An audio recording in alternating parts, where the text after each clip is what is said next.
ராமு என்றவன் ஒரு கழுதைய வளர்த்து வந்தான். ஒரு நாள் தன்னுடைய கழுதைய கூப்பிட்டுட்டு மேய்ச்சலுக்காக போயிருந்தான். அப்போ அந்த கழுதை தெரியாம ஒரு குழியில விழுந்துருச்சு. இத பார்த்ததும் ராமுக்கு ஒரே அதிர்ச்சி. அச்சச்சோ, நம்ம கழுதை குழியில விழுந்துருச்சு, இதை எப்படி நம்ம காப்பாத்த போறோம் அப்படின்னு கவலைப்பட்டுட்டு இருந்தான். அவனும் எவ்வளவோ முயற்சி செய்து பார்த்தான். ஆனா அந்த கழுதைய அவனால மேல தூக்கவே முடியல.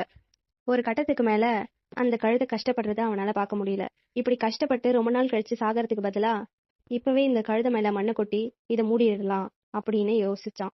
அந்த கழுதை மேல மண்ணை வாரி வாரி கொட்டினான்.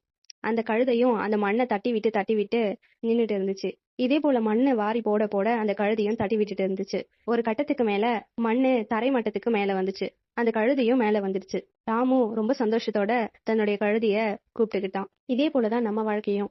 எப்போ எல்லாம் நமக்கு பிரச்சனை வருதோ அந்த பிரச்சனை கூடயே வாழ்ந்துடாம அதை தட்டி விட்டுட்டு அடுத்து அந்த பிரச்சனைய எப்படி சால்வ் பண்றதுன்னு அடி எடுத்து வைக்கணும்.